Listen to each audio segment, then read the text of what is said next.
Jam 1.13 kita mulai, Bu Dian. Ya, Pak Banu. Oke, Suara saya sudah terdengar dengan jelas, ya, Pak? jelas sekali, Bu. Oke, siap. Oke. Assalamualaikum warahmatullahi wabarakatuh. Mohon izin untuk Waalaikumsalam menyampaikan, warahmatullahi ya, wabarakatuh. ya, kami hormati Bapak Dr. Fahimul Amri MBD selaku Wakil Rektor 3 Bidang Kemahasiswaan dan Alumni UPCB. Yang kami hormati Bapak Banu Wicaksono selaku K-Unit Kemahasiswaan dan Alumni, serta ada Bapak Anton Wahyudi dan Bapak Ibu calon pembimbing PKM 2025 serta teman-teman mahasiswa yang kami banggakan. Alhamdulillah, puji syukur kehadirat Allah Subhanahu wa Ta'ala, siang hari ini kita bisa melaksanakan kegiatan yang berkaitan dengan BIMTEK, pendaftaran serta pengunggahan usulan proposal PKM tahun 2025. Yang kedua, salawat serta salam yang selalu kami limpahkan pada Nabi Agung Muhammad Sallallahu Alaihi Wasallam. Semoga senantiasa kita selalu mendapatkan syafaat dari beliaunya. Amin. Mohon izin untuk menyampaikan susunan acara hari ini. Yang pertama, nanti akan ada sambutan dan pembukaan untuk acara BIMTEK pada siang hari ini oleh Bapak Dr. Fahimul Amri. Kemudian setelah itu dilanjutkan penyampaian materi yang pertama terkait dengan penjelasan administrasi dan substansi usulan proposal PKM pendanaan tahun 2025 oleh Bapak Banu Wijaksono, yang kemudian akan dilanjutkan penyampaian materi yang kedua, yaitu terkait sistem pendaftaran, seleksi, dan pengunggahan usulan proposal PKM pendanaan tahun 2025 oleh Bapak Anton Wahyudi. Setelah itu dilanjutkan dengan sesi tanya jawab, kesimpulan, dan penutup. Baiklah, Bapak Ibu serta teman-teman mahasiswa yang berbahagia, marilah kita buka kegiatan BIMTEK pada siang hari ini dengan bacaan basmalah. Semoga BIMTEK siang hari ini bisa berjalan dengan lancar dan nantinya akan menghasilkan proposal yang berkualitas dan banyak yang lolos pendanaan. Amin, amin. Bismillahirrahmanirrahim. Menginjak acara berikutnya yaitu sambutan dan pembukaan acara BIMTEK oleh Bapak Wakil Rektor 3 UPJB yaitu Bapak Dr. Fahimul Amri MPD. Yang kami hormati Pak Fahim, monggo waktu dan tempat kami persilahkan. Nggih, matur nuwun Bu Dianani. Assalamualaikum warahmatullahi wabarakatuh. Yang terhormat Nah, Pak Banu, Kepala Bagian Kemahasiswaan, Pak Anton, Bu Dian Ani, Bu Ima, Pak Farhan, dan Bu Vivi. Dan juga ini yang terhormat, Alhamdulillah ini Bu Nani. Matur nuwun sangat Bu Nani. Eh, Bu Nani bisa rawuh untuk mengikuti BIMTEK. Ini merupakan support yang luar biasa. Terima kasih, matur nuwun sangat Bu Nani. Kemudian juga teman-teman mahasiswa yang berbahagia dalam kesempatan hari ini, bagian kemahasiswaan berupaya untuk bagaimana prestasi mahasiswa bisa dipertahankan atau bahkan bisa ditingkatkan melalui program eh, kreativitas mahasiswa, yang mana ini menjadi salah satu hibah kemahasiswaan unggulan yang selalu didapatkan oleh Universitas PGRI Jombang. Dan saya juga berharap ke depan mahasiswa Universitas PGRI Jombang bisa berkontribusi lebih di dalam mengikuti eh, PKM ini dengan sebaik-baiknya, termasuk nanti di program hibah yang lain. Kemudian yang juga perlu kami sampaikan adalah bahwa eh, dengan adanya BIMTEK ini, bagi mahasiswa dan juga termasuk calon dosen pendamping itu bisa menjadi bahan untuk bisa menyusun proposal sesuai dengan ketentuan yang telah ditentukan dalam pedoman penulisan PKM. Sehingga kegiatan BIMTEK ini bisa memperkuat eh, bagi saudara-saudara mahasiswa di dalam menyusun proposal yang tepat, benar, dan akurat sehingga nanti harapannya akan bisa mendapatkan pendanaan atau lolos dari apa namanya untuk hibah PKM ini. Kira-kira itu Bu Dianani dan Bapak Ibu semuanya serta saudara-saudara mahasiswa, mudah-mudahan dengan adanya BIMTEK pada kesempatan hari ini bisa membawa prestasi kampus kita, kampus tercinta Universitas PGRI Jombang menjadi semakin baik dengan adanya prestasi mahasiswa dalam bidang PKM juga sangat berkontribusi di dalam eh, eh, apa namanya pengembangan Universitas PGRI Jombang. Jadi itu Dan terima kasih kepada semua pihak atas terselenggaranya kegiatan BIMTEK hari ini dan kita semua optimis, kita semua harus optimis bahwa kita bisa atau kita banyak yang lolos untuk pendanaan di tahun 2025. Terima kasih, amin. matur nuwun. Jika ada hal-hal yang kurang berkenan, saya mohon maaf yang sebesar-besarnya. Akhirul kalam, Assalamualaikum warahmatullahi wabarakatuh. Waalaikumsalam warahmatullahi wabarakatuh. Terima kasih kami sampaikan Pak Fahim. Baiklah Bapak Ibu serta teman-teman untuk melanjutkan kegiatan acara yang berikutnya yaitu penyampaian materi yang pertama yang akan disampaikan oleh Bapak Panu Wicaksono terkait administrasi dan substansi usulan proposal PKM pendanaan tahun 2025. Waktu dan tempat kami persilahkan untuk Pak Banu.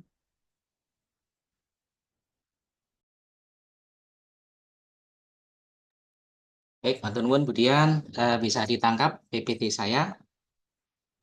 Ye, bisa Bapak? Baik, oke, kita mulai guys. Bismillahirrahmanirrahim. Assalamualaikum warahmatullahi wabarakatuh. Waalaikumsalam. Selamat siang, Bapak Ibu, dosen pendamping yang kami hormati, Wakil Rektor 3, ada Bapak Dr. Fahimul Amri, yang kami hormati Bapak Ibu pendamping, Bapak Ibu kemahasiswaan, dan yang kita banggakan bersama, mahasiswa Universitas PGRI Jombang. Alhamdulillah hari ini kita bisa berkumpul dalam satu acara rutin sebenarnya tahunan untuk menyiapkan bagaimana terkait dengan proses pengusulan proposal PKM. Hari ini saya coba ringkas saja karena memang PKM ini hampir setiap tahun ada sebuah kesamaan dari kegiatannya. Cuma memang pada tahun ini ada satu hal yang khusus atau yang khas sekali terkait dengan pelaksanaan PKM yaitu penggunaan PKM tematik. Nanti akan kita coba kupas seperti apa. Baik, Bapak Ibu, teman-teman mahasiswa, jadi memang tadi betul dikatakan Pak Fahim bahwa program PKM yang setiap tahun muncul merupakan salah satu program favorit yang diminati oleh banyak perguruan tinggi, baik itu perguruan tinggi swasta maupun perguruan tinggi negeri.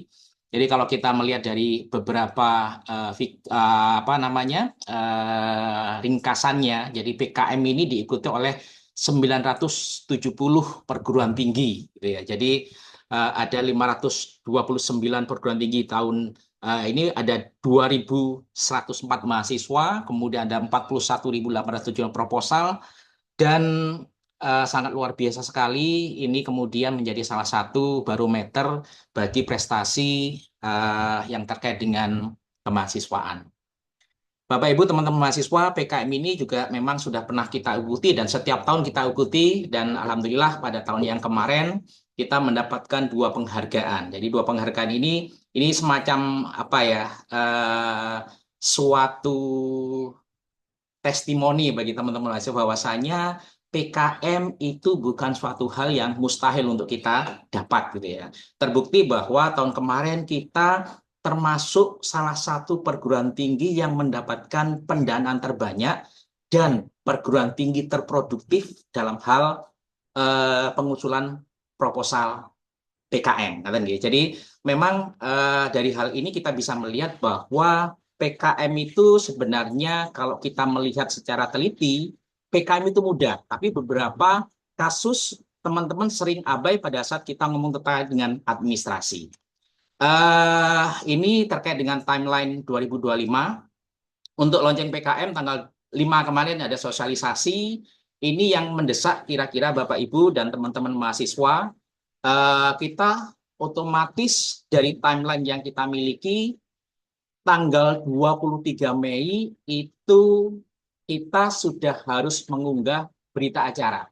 Artinya tanggal 23 itu ternyata kita sudah harus menentukan daftar judul dan daftar nama kelompok yang nanti akan mengikuti PKM. Artinya tanggal 23 Mei ini akan menjadi hari pengumpulan terakhir bagi seleksi administrasi proposal PKM di Universitas BGI Jombang.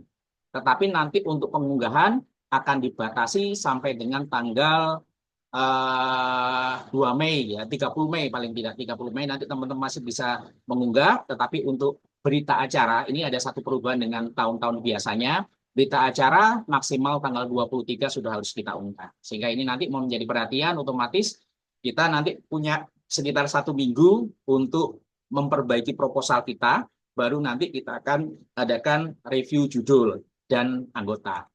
Teman-teman, tanggal 5 kemarin saya yakin mahasiswa dan Bapak Ibu yang lain sudah mengikuti bimbingan teknis yang dilaksanakan oleh Belmawa, yang di dalamnya memuat 2 hal. Yang pertama, memberikan gambaran umum terkait dengan PKM dan penjelasan terkait dengan panduan teknis pelaksanaan PKM.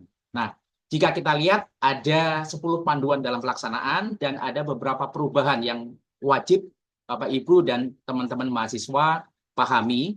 Yang pertama, ini hampir sama setiap tahunnya, kita memiliki dalam PKM ada pedoman umum dan 10 panduan pelaksanaan. Jadi kalau dulu-dulu pedoman dan panduan pelaksanaan dijadikan satu, tetapi 2-3 tahun ke belakang sudah dipisah, jadi ada 1 panduan umum dan 10 panduan pelaksana. Jadi buku terpisah. Nanti misalkan saya ingin mengajukan di PKMP, maka silakan teman-teman mendownload 1 buku panduan umum dan 1 buku panduan pedoman PKMPM. Jadi seperti itu. Kemudian terkait dengan PKM sebelum saya teruskan, jadi yang belum paham mungkin yang di angkatan 2024, jadi ada 10 PKM, jenis PKM yang masing-masing teman-teman harus menguasai betul apa itu yang terkait dengan masing-masing penyedisan PKM. Jadi kalau kita kalau melihat dari jenisnya, ada PKM riset eksakta atau disingkat dengan RE.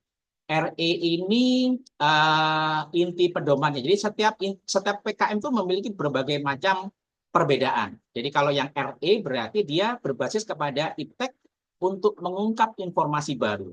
Nah, di sini yang menjadi pembeda ini sifatnya adalah sebuah riset untuk mengungkap informasi baru. Untuk tahun ini ada 4 luaran yang wajib diberikan atau dituliskan dalam proposal. Jadi keempat-empatnya sama setiap ini. Yang berbeda adalah poin nomor 3 akan sesuai dengan jenis PKM yang diusulkan. Nah, yang perlu diperhatikan yang warna kuning ini kok.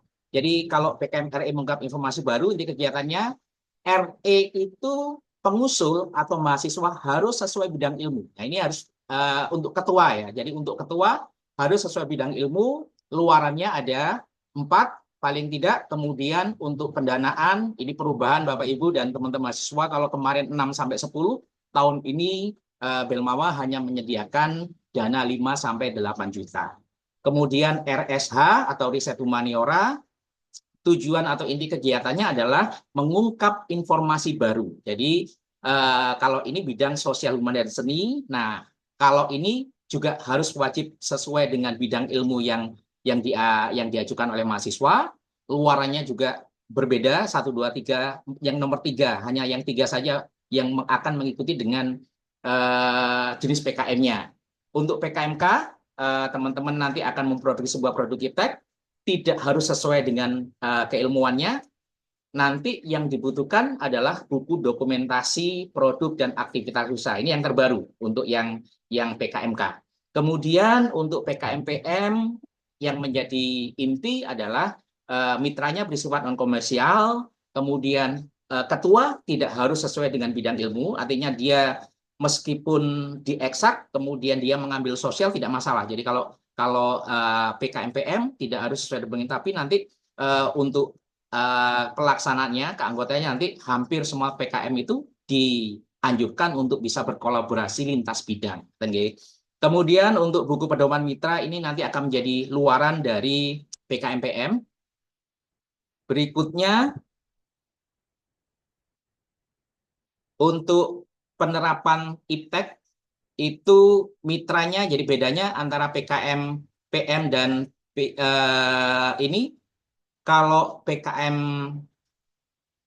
penerapan IPTEK, dia mitranya adalah mitra komersial. Jadi mitra komersial itu bisa dikatakan mitra yang pada saat kita datang itu orientasinya kepada ekonomi atau uang gitu ya. Nah, ini harus sesuai dengan bidang ilmu 5-8, luarannya adalah buku pedoman mitra. Untuk KC, KI, dan VGK ini masing-masing memiliki ciri khas yang berbeda. Ini ada dalam panduan, mangke Bapak Ibu atau teman-teman mahasiswa bisa mencermati. Misalkan satu kasus yang sering kita ambil, misalkan PKMPM. PKMPM berarti untuk menjadi ketua, kita tidak harus sesuai dengan bidang ilmu. Tetapi pada saat teman-teman mengajukan PKM riset, maka apa yang diajukan ketuanya harus sesuai dengan bidang ilmu. Misalkan saya bidang ilmunya adalah matematika, ketuanya adalah matematika, misalkan, maka risetnya juga yang terkait dengan matematika. Tetapi keanggotaannya bisa berasal dari luar prodi. Jadi ini yang wajib nanti diterapkan dalam PKM. Kemudian yang sering kita ikuti AI, jadi kalau kita itu spesifikasinya biasanya kita ada 4 PKM yang sering kita ikuti. Yang pertama PKM PM, PKM AI, PKM PM, dan satunya PKMK. Jadi kalau AI ini harus sesuai dengan bidang ilmu ketuanya, kemudian artikelnya adalah artikel hasil kegiatan akademik yang sudah dilaksanakan sebelumnya. Insentifnya tahun ini turun, kalau kemarin 2,5, sekarang menjadi 1,5. Kemudian luarannya adalah artikel ilmiah. Nah, ini yang menjadi pembeda, teman-teman. Jadi untuk tahun ini tidak lagi seperti dulu.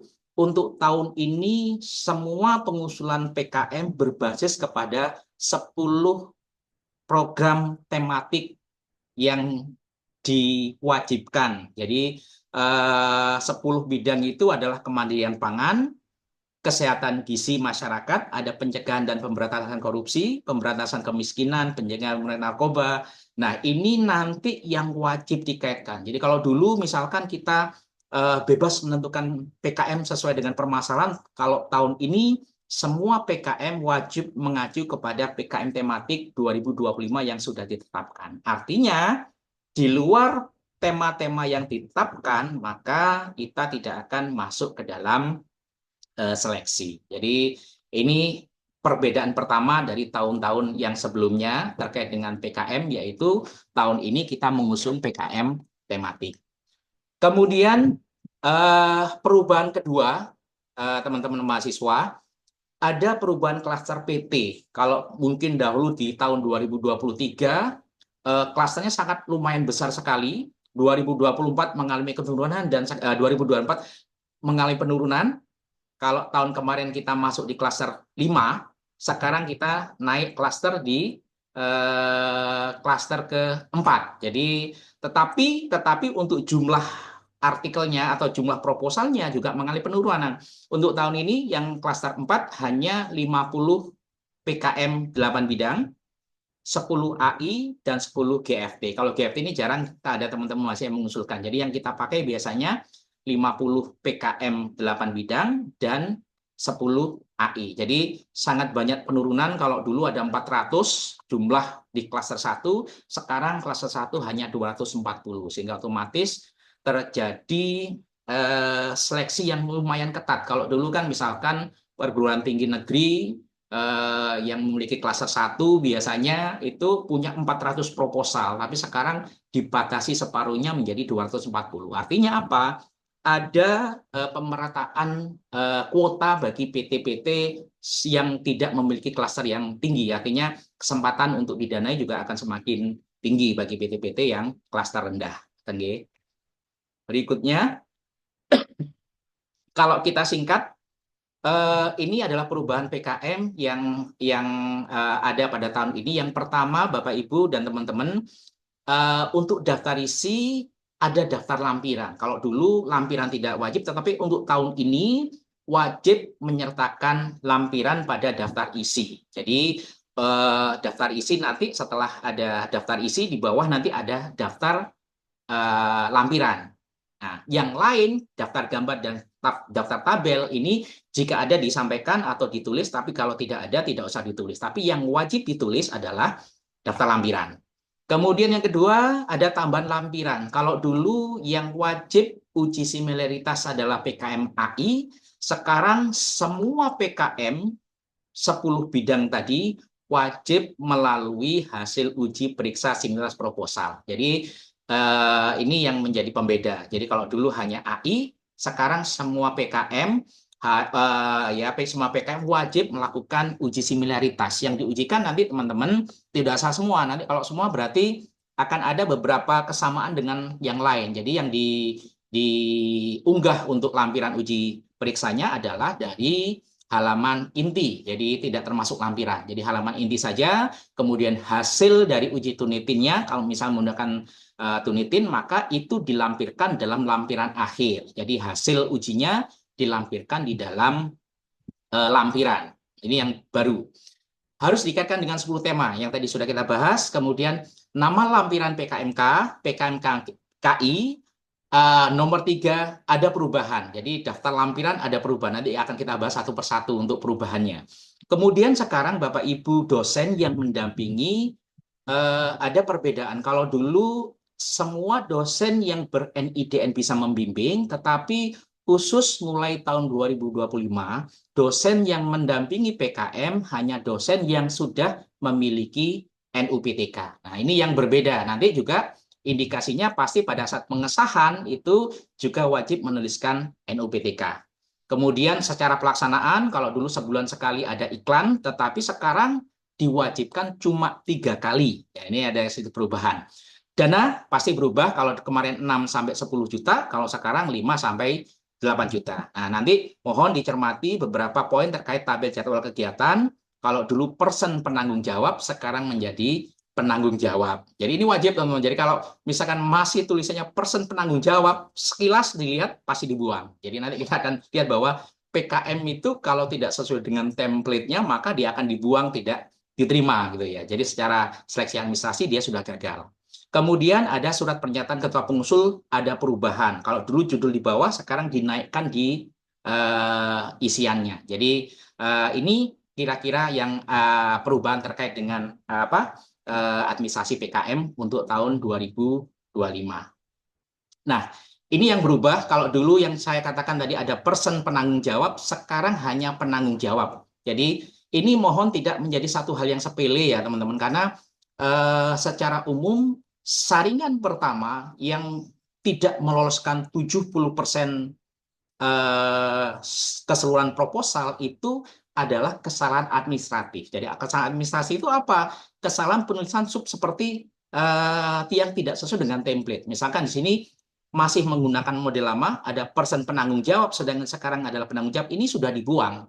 Berarti nanti dalam catatan reviewer lampiran nomor 1 tidak sesuai dengan format. Jadi salah satu saja sudah dibuang. Nah ini yang harus menjadi hati-hati. Kemudian tanda tangan kalau dulu hanya nama lengkap, sekarang ada NIM. Nah ini yang harus diperhatikan. Kemudian untuk tanda tangan dosen menjadi NUPTK. Dan nama lengkap, tanda tangan basah, dan ada NUPTK. Nah ini yang berubah. Kalau di sini NUPTK, kalau dulu NIDN, tetapi sekarang menggunakan NUPTK.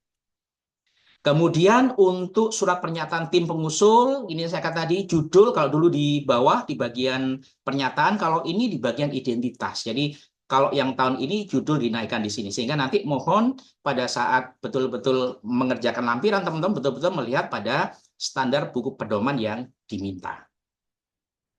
Nah, untuk PKM sebenarnya ada perubahan tadi skema pendanaannya dari 6 sampai 10 menjadi 5 sampai 8 juta. Nah, di sini yang wajib adalah PT mengeluarkan dana bantuan maksimal 2 juta berupa tunai atau barang in kind atau in cash gitu ya.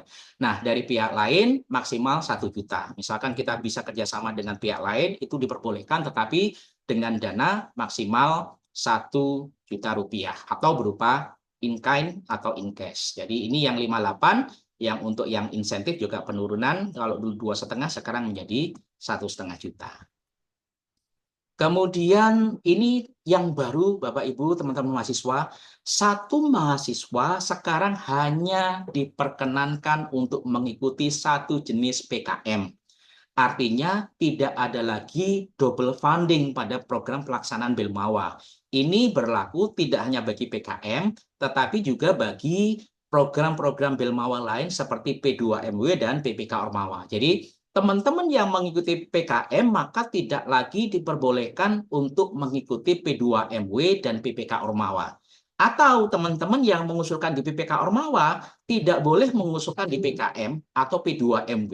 Jadi teman-teman yang di P2MW tidak boleh mengajukan di PKM atau di PPK Ormawa. Jadi ini yang wajib teman-teman patuhi karena mulai tahun ini nanti betul-betul akan diterapkan screening yang sifatnya nanti akan melihat double funding dan itu resikonya teman-teman dua-duanya bisa dibatalkan untuk penerimaan pendanaannya. Jadi ini betul-betul teman-teman nanti yang penting harus selektif gitu ya. Ketua kelompok harus betul-betul memilah apakah anggota saya masuk pada jenis PKM. Meskipun anggota, kalau dulu kan boleh satu anggota, satu ketua. Kalau sekarang satu orang, satu proposal. Jadi tidak boleh double proposal. Jadi harap betul-betul dipastikan karena takutnya nanti kalau diterima malah bermasalah pada saat pendanaan. Jadi mohon dipastikan satu orang hanya bisa mengikuti satu kompetisi.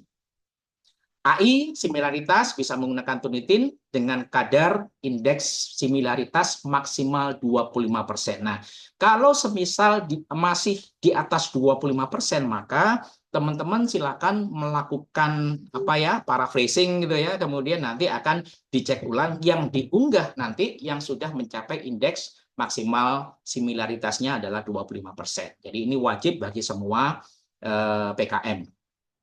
Kemudian ini luaran wajibnya, tahun ini wajib ada 4 PKA wajib selain nanti ada lampiran yang lain. Jadi ini harus ditulis dalam proposal. Yang pertama adalah laporan kemajuan, laporan akhir, produk PKM sesuai dengan bidangnya. Kalau AI ya berarti artikel, PM berarti buku pedoman dan lain sebagainya. Dan ada akun media sosial yang nanti di pelaksanaannya wajib diiklankan.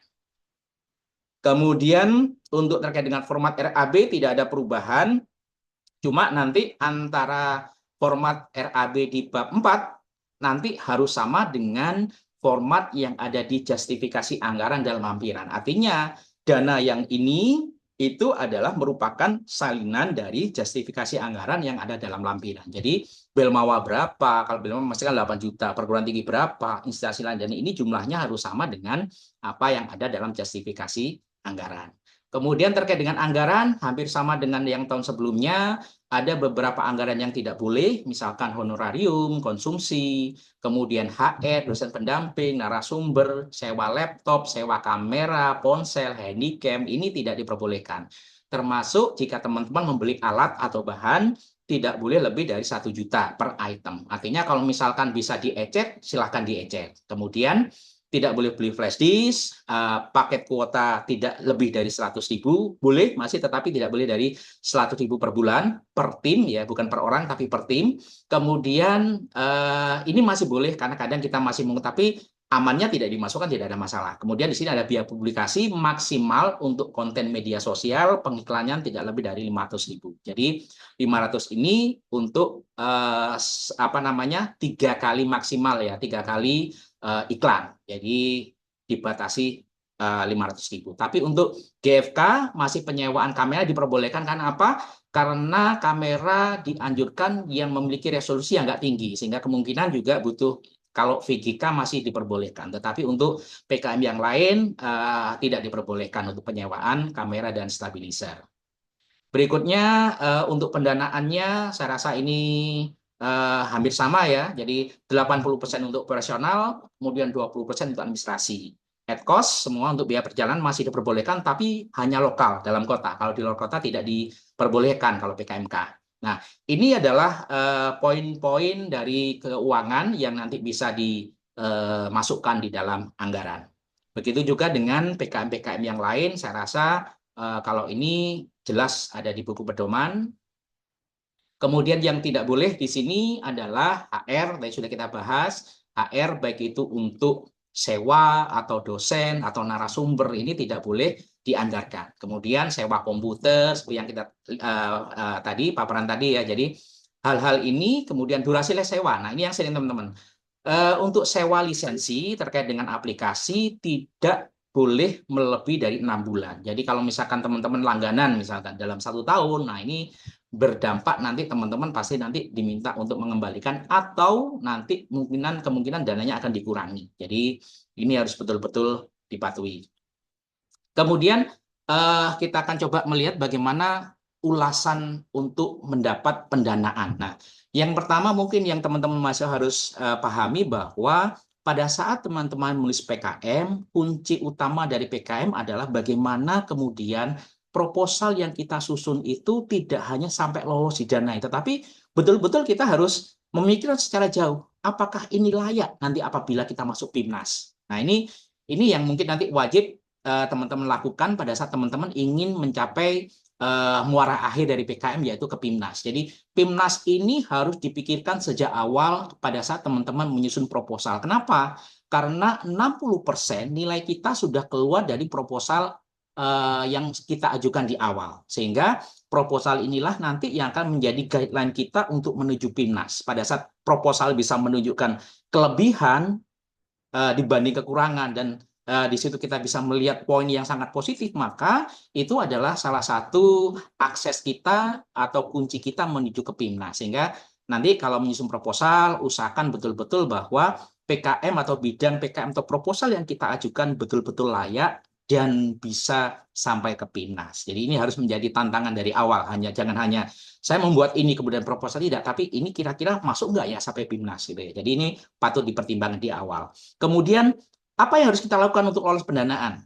Yang pertama, teman-teman harus betul-betul mengikuti panduan, harus mengenal betul apa itu PKM. Misalkan K itu apa, RE itu siapa, anggotanya siapa, berapa jumlah pendanaannya, tata cara penulisannya. Kita betul-betul harus mengenal PKM. Kenapa? PKM itu mengandung kepada taat azas gitu ya, taat aturan. Pada saat kita menulis PKM yang tidak sesuai dengan yang diminta, maka PKM kita secara otomatis tanpa melihat esensi dari kualitas dari judul atau proposal itu sudah gagal.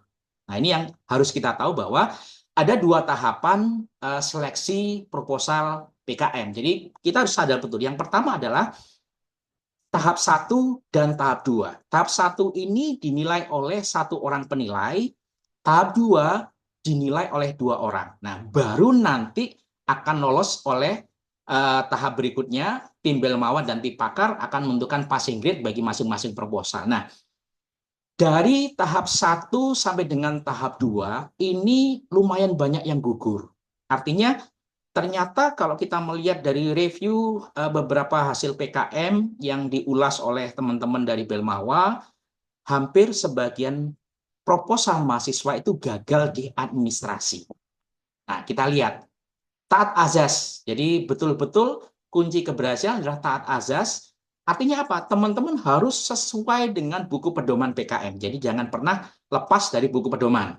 Nah, apa saja? Misalkan ada judul. Judul tidak boleh lebih dari 20 kata. Lebih 1 saja menjadi 21, maka tanpa dibaca, jadi ini tanpa dibaca isi dari esensi proposal, maka PKM proposal teman-teman sudah ditolak.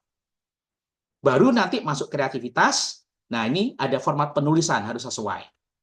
Nah, di tahap 1 ini dinilai 1 administratif, jadi tahap 1 enak, seleksinya, oh ini yang sering itu misalkan tidak sesuai dengan template, harus 1.15 teman-teman. Jadi ada yang menulis 1 paragraf satu spasi saja, maka itu sudah tidak masuk. Jadi saringannya sangat lumayan ketat pada saat ngomong administrasi. Justru ini yang nanti menjadi pintu gerbang teman-teman. Jadi yang dilihat adalah kerapian, apakah tulisan kita sesuai dengan template, sesuai dengan pedoman.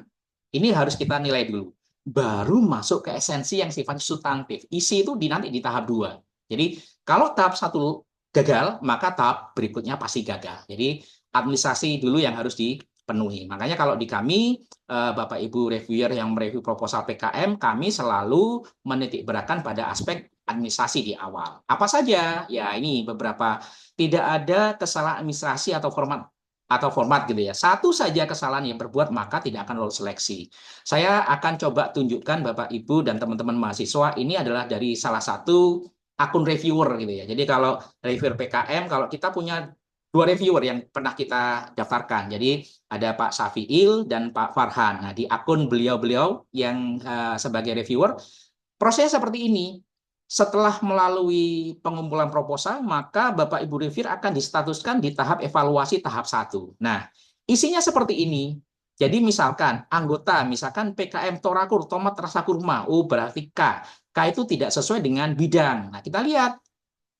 Misalkan di sistem informasi dan ini kan berarti nanti akan terlihat betul di sini bagaimana kemudian S1 desain grafis kok membahas. Nah, ini kalau PKM kan nggak masalah, tapi kalau misalkan dia PKM yang harus sesuai dengan bidang ilmunya, ini saja sudah nanti akan menjadi salah satu hal yang menggugurkan. Jadi tampilan seperti ini ada centangan, ada kreativitas, ada bidang PKM, ada kelengkapan dokumen. Satu saja dicentang, maka ya sudah, wassalam. Jadi ini kejamnya proposal PKM, dia harus sesuai dengan nah ini ada kreativitas, ada bidang PKM, kelengkapan dokumen tidak lengkap. Jadi salah satu saja dicentang, maka dia juga akan lolos ke tahap berikutnya. Jadi ini ada satu banyak nih. Kalau banyak tambah nemen. Artinya satu saja dicentang di kesalahan ini, maka proposal langsung dinyatakan tidak lolos tahap kedua. Nah, ini yang menjadi satu perhatian bagi teman-teman bahwa PKM harus sesuai dengan tata cara yang sudah disyaratkan. Misalkan menggunakan Roman, Times New Roman, font 12, kemudian 1.15 spasi, margin sebelah kiri 4, yang lain 333. Nah, ini harus betul-betul memenuhi kriteria. Penulisan misalkan, penulisan untuk penomoran I1, I2, I3 pada saat kita ngomong di daftar isi, kemudian 1, 2, 3, 4 di pojok kanan atas. Nah, ini juga wajib. Kalau misalkan I1, 2, 3 ditulis di pojok kanan, maka itu sudah tidak memenuhi standar administrasi. Jadi kebanyakan teman-teman bukan masalah ide kreatif, tetapi justru yang paling banyak tidak lolos di bagian administrasi. Nah, ini yang coba harus dipahami teman-teman yang kita sampaikan seperti itu. Kemudian pahami betul tahap 2, baru nanti kita ke seleksi kreativitas. Jadi untuk ide, kreativitas, ini nanti akan masuk di tahap 2. Tapi banyak sekali dari teman-teman pengaju proposal itu yang tidak lolos di tahap administrasi. Nah, ini yang saya katakan, kalau melihat dari rentangnya, hampir 70% dibuang. Yang didanai itu hanya sebatas 30% dari total keseluruhan proposal yang diterima oleh Belmawa. Jadi bisa dibayangkan bagaimana kemudian kita bersaing di sini. Nah, Universitas PGRI Jombang salah satu universitas yang lumayan bagus karena tingkat kesalahan administrasi tidak lebih dari 50%. Artinya apa? Secara kualitas administrasi, proposal kita sudah banyak yang tidak menyalahi aturan. Ini yang perlu hati-hati. Yang pertama adalah administrasi. Seperti misalkan ini 4, ini di atas 3, di bawah 3, nomor I1, I2, I3 ditulis di pojok, kemudian pojok kanan adalah 1, 2, 3 untuk halaman isi dan lampiran. Lampiran tetap ada nomornya ya, jadi 1, 2, 3, teruskan sampai halaman akhir. Nah, kertas yang menggunakan 4, Times New Roman 12, pasti 115. Ini wajib, teman-teman. Jadi, hati-hati untuk penamaan file. Jadi, salah penamaan file pun juga nanti akan berakibat tidak diterima. Jadi, untuk file, judul pun juga harus ditata, nama ketua, nama PT, underscore, kemudian PKMRI. Jadi tata cara penulisan untuk daftar halaman. Kemudian hati-hati, ini sudah mulai ini sudah lama sebenarnya. Isian kelengkapan seperti hanya sampul dan pengesahan dientrikan secara langsung atau interaktif pada SIM Belmawa. Isi utama proposal adalah daftar isi, halaman inti. Jadi yang diunggah hanya mulai dari daftar isi sampai dengan lampiran. Yang lain tidak perlu dimasukkan dalam proposal. Misalkan teman-teman terlanjur mengunggah cover, ya berarti tanpa dilirik isinya, itu secara administrasi sudah gagal. Jadi hati-hati. Kemudian terkait dengan lampiran, teman-teman, ini yang sering salah. Untuk daftar pustaka itu menggunakan sistem Harvard. Artinya setiap tata cara penulisan itu memiliki sistematika tersendiri. Nah, untuk PKM itu menggunakan format daftar pustaka menggunakan Harvard Style. Artinya mungkin ada beberapa yang sering salah kita menggunakan kata et al, misalkan dan kawan-kawan. Nah, dalam penulisan Harvard ini tidak diperkenankan. Jadi misalkan yang atas bagus, kemudian lihat itu adalah tulisan Banu Wicaksono et al atau Banu Wicaksono dan kawan-kawan. Nah, ini sudah langsung dihapus, sudah tidak pasti tidak akan diterima. Jadi hanya kesalahan kecil seperti ini saja di daftar pustaka, maka berakibat kegagalan pada seleksi administrasi. Satu salah, maka semuanya tidak boleh diajukan di administrasi. Jadi ini yang harus menjadi pertimbangan teman-teman dalam menulis PKM. Nah, ini beberapa contoh, silakan nanti dipahami betul bagaimana kalau sumbernya dari buku, dari artikel, dari proceeding, semua sudah ada di buku pedoman. Oke. Kemudian, ya ini yang sering. Nah, jadi reviewer itu nanti akan melihat secara umum. Jadi yang review satu enak, delok seret. Nah, tinggal misalkan di daftar pustaka seret, ada et al. Sudah. Berita acara yang dilakukan ada kesalahan pada saat penulisan daftar pustaka. Satu saja, maka ini sudah akan tidak bisa dilanjutkan dalam proses seleksi administrasi. Jadi ini wajib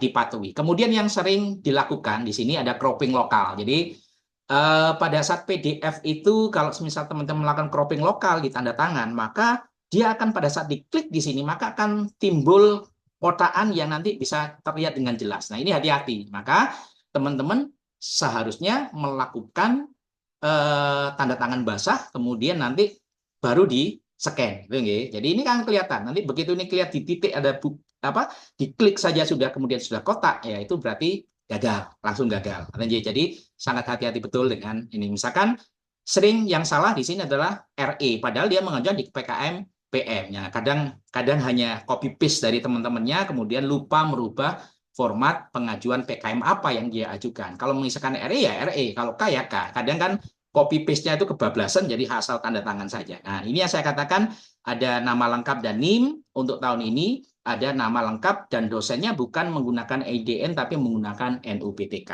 Nah, ini disalahi ya sudah lolos. Misalkan ini tidak ada NUPTK-nya sudah gagal. Jadi seperti itu kira-kira gambaran terkait dengan administrasi. Ini yang saya katakan di lampiran 4 justifikasi anggaran yang saya katakan di tabel format 3 dalam proposal itu harus sesuai dengan justifikasi anggaran yang ada di lampiran. Artinya ini jumlah dari total yang ada di sini harus sama dengan dalam isi proposal. Artinya nanti teman-teman tinggal membuat justifikasinya dulu dari hasil justifikasi ini, kemudian baru dipindah di tabel format rekapitulasi rencana anggaran. Jadi ini harus sama. Misalkan ini tulis 6 juta, di sini ada 7 juta, jelas nanti pasti dibuang. Jadi ini harus betul-betul sinkron.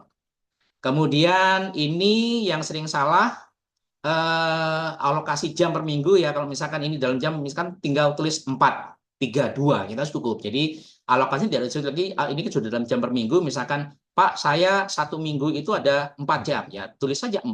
Gitu ya. Kemudian untuk uraian tugas ini teman-teman wajib diisikan dengan detail. Semakin detail, semakin baik. Nah, ini tidak mempengaruhi pada jumlah halaman karena dia sudah masuk di lampiran. Oh ya, satu lagi yang lupa, pada saat teman-teman memasukkan ini kegiatan kemahasiswaan, mohon kegiatan kemahasiswaan ini wajib diisi.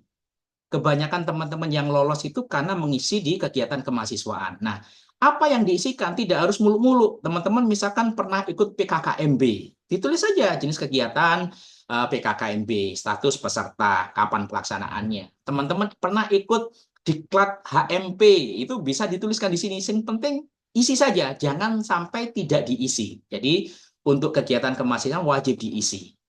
Oke, kalau yang penghargaan tidak masalah, tapi untuk kegiatan kemahasiswaan wajib terisi.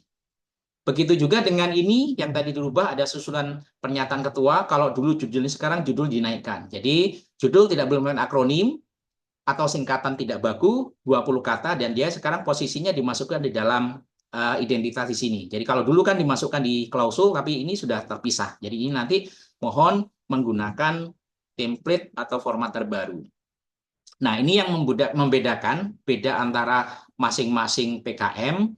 Sebenarnya yang berubah hanya ini saja. Jadi kebaruannya itu lampiran 1 sampai 4 istilahnya ini lampiran umum. Jadi intinya setiap PKM itu kebanyakan hanya memiliki 4 lampiran wajib, tetapi ditambahkan masing-masing bagi setiap lampiran. Jadi 1 sampai 4 sama, lampiran 1 adalah biodata, lampiran 2 adalah justifikasi anggaran, lampiran 3 susunan tim, lampiran 4 surat pernyataan, tetapi minimal sekarang ada 5 lampiran. Lampiran kelima untuk RE adalah hasil uji similaritas. Ini sama. Kalau ini PKM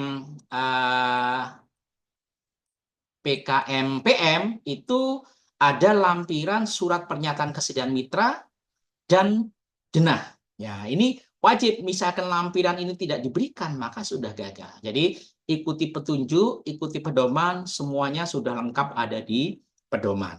Ini juga termasuk PKMK, misalkan 1 sampai 4 hampir semuanya sama, tetapi ada tambahan di poin ke-5, 6, dan 7 kalau ada yang 7. Nah, ini yang lain sama. Selain itu, teman-teman bisa melampirkan lampiran yang lain. Tapi yang ada di slide ini adalah wajib. Jadi menambahkan yang hasil uji tungipin.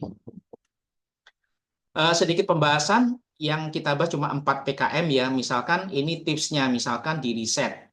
Karakteristik riset sosial itu kalau kita katakan ada 2, ada riset eksakta dan RSA. Kalau selama ini yang eksakta jangan diambil, beberapa teman-teman mengambil PKM RSA. Jadi intinya kegiatan yang dilakukan sifatnya adalah kajiannya objek mengacu pada sosial humaniora gitu ya. Objeknya adalah sosial humaniora, bidangnya bebas, misalkan sini ilmu budaya, seni, filsafat, adat, monggo. Ini masing-masing harus mewakili dari ketuanya harus harus sebidang. Misalkan Pak, saya misalkan bahasa PPKN, maka PPKN paling tidak bisa masuk di sosial budaya atau hukum nilai. Nah, itu cocok. Tetapi kalau misalkan teman-teman mengambil riset eksakta, pengusulnya adalah PKM, juga pas gitu ya. Jadi mohon betul-betul dipahami betul tentang karakternya. Nah, ini format tulisannya harus sesuai. Nah, penamaan bab tidak boleh berubah. Jadi kalau pendahuluan jangan tulis yang lain. Jadi pendahuluan ya sudah, tetapkan saja. Misalkan metode penelitian, metode riset diganti metode, nggak boleh. Jadi begitu ini diganti tulisan ini, maka akan berakibat tidak masuk di seleksi administratif. Jadi ini yang wajib teman-teman ikuti. Kemudian cara penulisan bagaimana? Sebenarnya PKM itu mudah. Mudahnya apa? Teman-teman tinggal mengikuti setiap detail dari isian yang ada di pengisian proposal. Misalkan ini saya ambil dari PKM RSH. Di dalam PKM RSH di bab 1 ada pendahuluan. Nah, di situ pasti ada identifikasi. Bab ini berisi uraian tentang latar belakang. Maka yang wajib dituliskan dalam bab 1 pendahuluan adalah harus ada latar belakang. Kemudian justifikasi ilmiah. Nah, latar belakang dan justifikasi harus masuk. Penelitian ini memiliki latar belakang, jadi ini harus urut.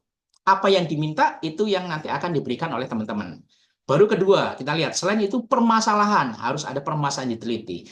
Harus ada poin fenomena. Jadi semua yang diminta di dalam detail proposal yang ada di pendahuluan itu harus kita jelaskan secara runtut. Sedangkan penggunaan A, B, C, D atau 1.1, 1.2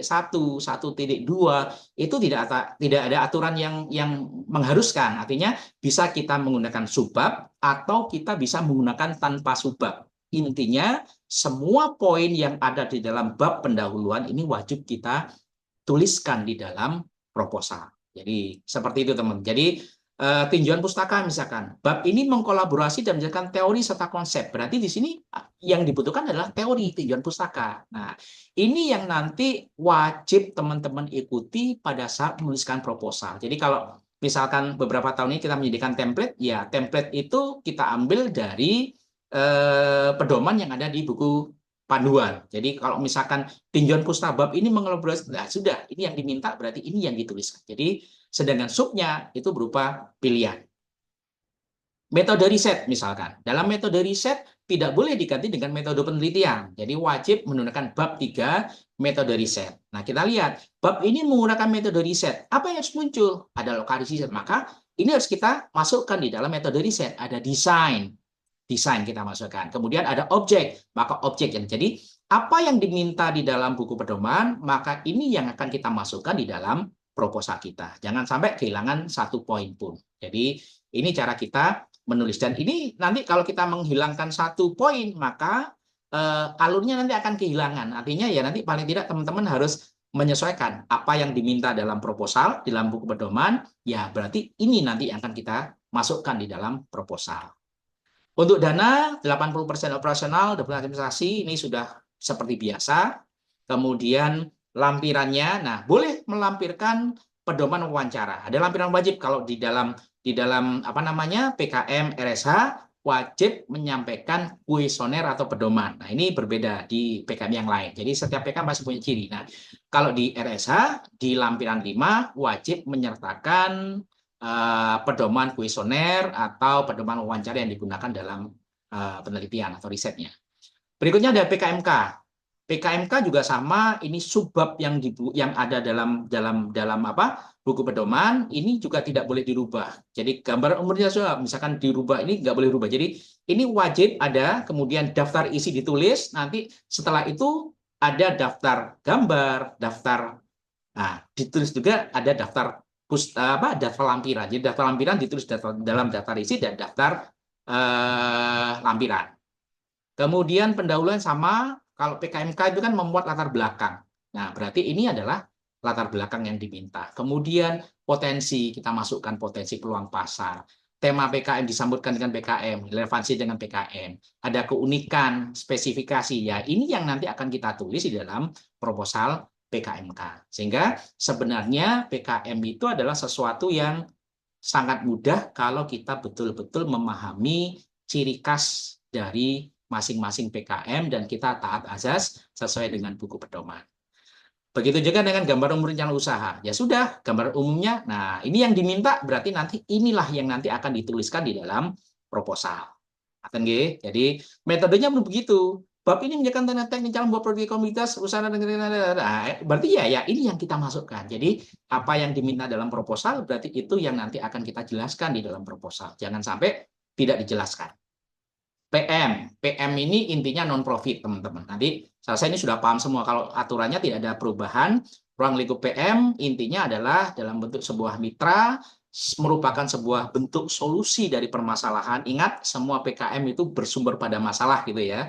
Kemudian aspek yang diberdayakan bisa di sumber daya manusia, ekonomi, kesehatan, pendidikan, keamanan. Ini disesuaikan dengan tema 10 tematik yang sudah ditentukan. Nah, di sini fokus penilaian PKM kreativitas. Nah, belum ke kreatif sebelum ini pasti ada seleksi nomor 1, administrasi. Nah, setelah administrasi lolos, baru dilihat kreativitasnya, dilihat ketepatan mitra, potensinya, ini baru dinilai.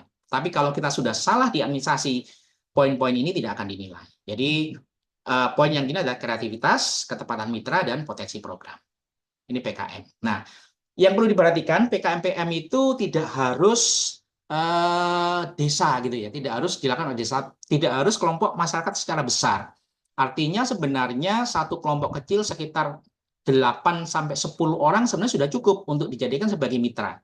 Artinya kadang tidak perlu suatu struktur yang khusus, misalkan RW atau pimpinan ibu PKK yang menandatangani, atau saya mitra saya adalah RW 5 Gria Indah. Ya sudah, RW 5 saja. Siapa yang menandatangani? Ya ketua RW, tidak usah langsung ke kepala desa. Jadi skopnya bisa kecil, tidak boleh terlalu luas gitu ya. Jarak maksimal 200, wajib datang ke lapangan, artinya semua 100% kegiatan dilangsungkan secara luring gitu ya, bukan secara daring. Langkah-langkah mengajukannya, masih otomatis ke masyarakat, mencari informasi, mencari potensi, kondisi-kondisi, menangkap kondisi mitra, menangkap permasalahan, kemudian bagaimana kemudian kita memberikan solusi terhadap permasalahan. Nah, menentukan skala ini adalah tahapan kita menentukan PKM PKMPM. Jadi semua sudah ada di pedoman. Ini juga untuk formatnya, penamaan bab tidak boleh dirubah, tidak ada cover, tidak ada ringkasan, tidak ada halaman pengesahan, dan lain sebagainya. Jadi ini sub-sub yang tidak boleh dirubah, dan lampiran wajib ada 7. Kalau misalkan cuma 6, pasti dibuang. Kalau 7 lengkap, berarti lolos administrasi, lanjut ke tahap kreativitas. Jadi seperti itu PKM. Kemudian, ya, misalkan di PKMPM, bab ini berisi tentang identitas mitra, ya sudah, masukkan identitas mitra. Ada alamat, program pengabdian masyarakat ini dilaksanakan di desa apa, alamatnya di mana, lokasinya di mana, kalau perlu tunjukkan dengan gambar, dengan apa gitu ya. Jadi kemudian ada bidang, di sini serta bidang kegiatan, sebutkan apa yang diminta dalam panduan, dalam proposal, kita berikan di dalam proposal. Jadi ini cara kita untuk menyikapi bagaimana menulis PKM dengan tepat. Mitra pun juga begitu, apa yang diminta dalam bab 2 berisi tentang uraian profil, maka kita menyajikan profil. Subnya Pak, misalkan 2.1 profil masyarakat, boleh, tetapi poin-poin ini wajib dituliskan. Jadi Pak, misalkan saya bab 2 semuanya berupa paragraf tanpa subbab, boleh? Boleh. Jadi yang tidak boleh itu tidak memberikan apa yang diminta. Jadi seperti itu. Jadi intinya segala aturan yang sudah ditetapkan wajib dipatuhi, tetapi yang belum ditentukan boleh kita masukkan. Jadi intinya di situ. Kalau sudah ditetapkan wajib sama, ya sama. Kalau tidak ada penetapan berarti boleh. Misalkan penentuan bab tidak wajib, berarti boleh ada, boleh tidak. Ini metode pelaksanaan, jadi penetapan dalam bentuk baseline. Ini silakan nanti dipelajari. Kemudian untuk pendanaan juga hampir sama, 60-15, intinya 80% untuk operasional, 20% untuk administrasi. Penanggung jawab, nah ini intinya seperti itu. AI juga sama, sudah ada di dalam buku panduan. Tujuan utamanya adalah memfasilitasi Indonesia menulis artikel ilmiah. Jadi artikel ini sudah dilaksanakan kegiatannya secara berkelompok. Jadi yang bisa dilihat ada kegiatan akademik berkelompok.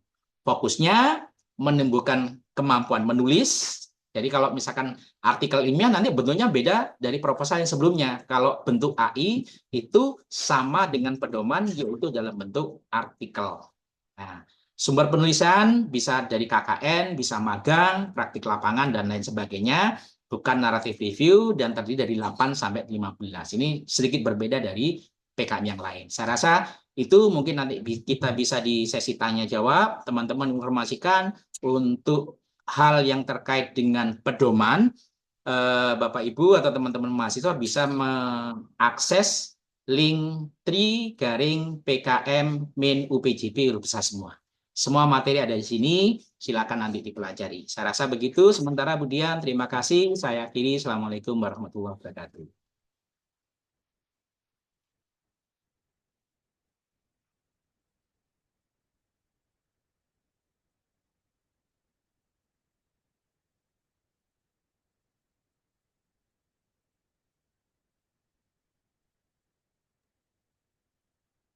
Terima kasih Pak Ganu.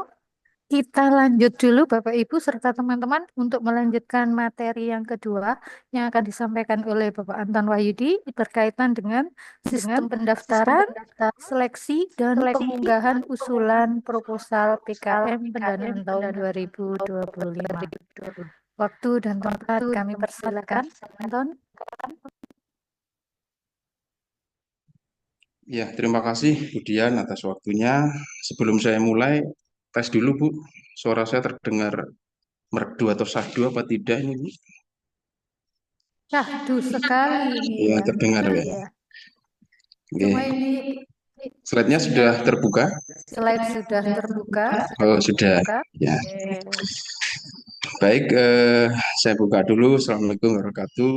Selamat siang menjelang sore Bapak Ibu dan juga seluruh mahasiswa calon pengusul proposal PKM tahun 2025. Pada siang hari ini saya akan menambahkan materi yang sudah disampaikan oleh Pak Banu. Kebetulan materi yang saya sampaikan ini hanya berhubungan dengan materi yang sifatnya teknis ya, utamanya yang berkenaan dengan sistem pendaftaran, sistem seleksi, dan sistem pengunggahan usulan proposal PKM Universitas PGRI Jombang tahun 2025. Kalau tadi Pak Banu sudah memberikan banyak penjelasan mengenai apa itu PKM dan karakteristik PKM, jadi saya hanya melengkapi saja mungkin yang pertama sebagai sebentar, slide-nya belum bisa berubah ya.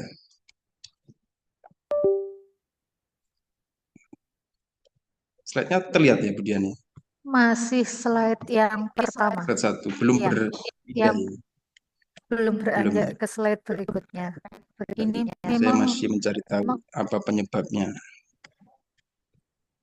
sinyalnya memang agak kurang Ya, lancar sinyalnya untuk agak hari ini gitu ya. hari ini mungkin ya. Ya. Ya, sebentar.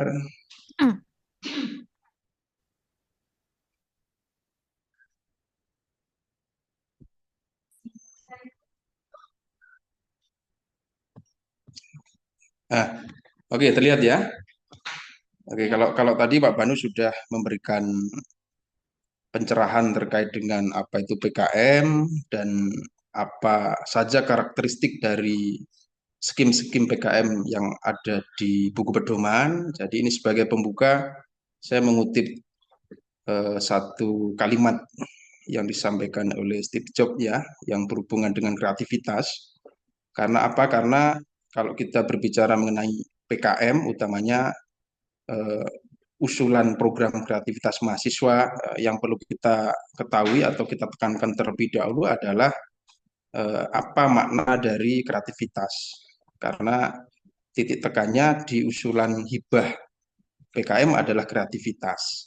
Dan sering tim pengusul itu kesulitan di dalam mencari ide-ide yang berhubungan dengan kreativitas.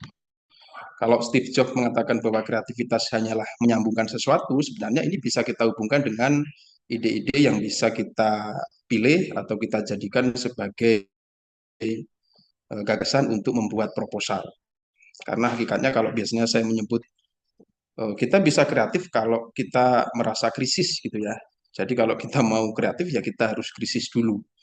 Setelah kita merasa krisis, maka kita tinggal hanya menghubungkan unsur satu dengan unsur yang lain atau menyambungkan sesuatu satu dengan sesuatu yang lain dan sesuatu yang kita gabungkan itu maka jadilah yang namanya kreativitas. Jadi nanti pada saat Bapak Ibu termasuk teman-teman pengusul proposal minimal apa yang bisa dihubungkan atau disambungkan antara sesuatu satu dengan sesuatu yang lain gitu ya. Nah, itu yang pertama. Terus yang berikutnya tadi Pak Banu sudah memberikan penjelasan terkait timeline ya, terutama timeline unggah proposal PKM tahun 2025 yang ditetapkan oleh Kemdikbudristek. Jadi kalau kita pahami di timeline secara nasional ini ada 22 hari aktif yang nantinya teman-teman pengusul akan juangkan untuk penyusunan, seleksi, dan pengunggahan. Jadi dari 22 hari ini ya, dan dulu waktu Hardiknas dulu sudah ada sosialisasi dan tentunya teman-teman mahasiswa yang hari ini ingin mengusulkan otomatis sudah paham terkait dengan apa itu PKM dan bagaimana langkahnya. Yang menjadi pembeda untuk tahun ini memang yang pertama adalah setiap mahasiswa di kampus itu hanya diperbolehkan mengusulkan satu program hibah Kemdikbudristek ya. Kalau tahun-tahun sebelumnya boleh dua, yang satu sebagai ketua, yang satu sebagai anggota. Tapi kalau tahun ini kan sangat berbeda. Terus nomor dua, waktunya juga sangat terbatas, begitu juga dengan anggaran dananya. Jadi kalau kita lihat di timeline unggah proposal PKM yang dikelola oleh Belmawa, ini jelas ada tiga unsur yang menjadi kunci keberhasilan PT atau perguruan tinggi di dalam menyukseskan tim pengusul PKM. Yang pertama adalah operator, dalam hal ini adalah pengelola yang dinaungi oleh kemahasiswaan. Terus yang kedua adalah tim atau mahasiswa dan juga dosen. Dan yang ketiga adalah pembimbing ya, pembimbing dan juga wakil rektor atau wakil ketua yang ada di PT masing-masing. Artinya tiga komponen ini menjadi kunci eh, agar program-program hibah utamanya PKM ini bisa lolos didanai. Ini yang pertama. Terus yang kedua, kalau di timeline unggah proposal ini sudah terstruktur tanggalnya gitu ya. Jadi biasanya PT akan membuat timeline secara internal. Dalam artian timeline secara internal itu harapannya digunakan sebagai rambu-rambu saat apa itu mendampingi tim pelaksana di dalam pengusulan program gitu ya. Jadi yang pertama dari mahasiswa pengusul. Nanti khususnya mahasiswa-mahasiswa yang berangkat dari prodi baru pastinya akan asing gitu ya terkait dengan PKM. Jadi nanti untuk mahasiswa yang prodi baru harus proaktif, terutama bertanya kepada kakak-kakak tingkat atau mahasiswa dari prodi lain gitu ya. Harapannya apa? Harapannya biar teman-teman dari prodi yang baru ini lebih mampu atau lebih menguasai terkait dengan hibah-hibah yang diikuti. Jadi khusus untuk mahasiswa pengusul atau tim nanti akan mendapatkan akun dan akun ini nanti akan kita berikan pada saat seluruh tim pengusul itu sudah dinyatakan lolos seleksi internal. Artinya apa? Mahasiswa yang tidak dinyatakan lolos internal maka dinyatakan tidak berhak atau tidak layak untuk mendapatkan akun karena akun Simpel Mawa ini nantinya juga akan dipertanggungjawabkan oleh pengelola atau operator melalui berita acara di akhir seleksi gitu ya. Jadi nanti pada saat mahasiswa sudah dinyatakan lolos, barulah mikir untuk pengunggahan. Tapi untuk saat terdekat ini yang perlu diperhatikan adalah bagaimana caranya agar mampu menyusun proposal. Itu yang paling penting. Jadi nanti kalau sudah proposal sudah disusun, sudah diseleksi atau direview, nantinya tentunya akun ini akan dipelajari ya. Kalau dipelajari secara mandiri, insya Allah sangat mudah karena akun ini nanti akan diberikan secara apa itu sesuai dengan tim masing-masing. Berbeda dengan hibah-hibah yang lain gitu ya. Kalau PPK tidak ada akun, akunnya adalah pengelola atau kemahasiswaan gitu ya. Nah, jadi nanti ini bentuk isi dari akun tiap tim yang nanti akan kita dampingi pada saat pengisian dan juga pada saat pengunggahan. Artinya nanti harapannya teman-teman mahasiswa yang nanti dinyatakan sudah lolos seleksi nanti bisa lebih proaktif untuk mencari tahu terkait dengan akun. Nanti kalau bingung bisa menanyakan di grup WA atau langsung di kemahasiswaan gitu ya. Nah, harapan dari kami sebenarnya nanti ada waktu khusus untuk mengunggah bersama-sama minimal pada saat tim pelaksana PKM mengunggah usulan itu harus diverifikasi terlebih dahulu oleh bagian kemahasiswaan. Karena harapan dari kami semuanya lolos gitu ya, terutama yang dinyatakan lolos seleksi. Dan kita optimis bahwa nanti yang mengusulkan, yang punya komitmen tinggi, yang timnya itu solid, nanti harapannya nanti pada saat seleksi yang jelas nanti harapannya tidak ada yang tidak lolos gitu ya, harapannya semuanya lolos gitu ya. Nah, baru nanti kita dampingi.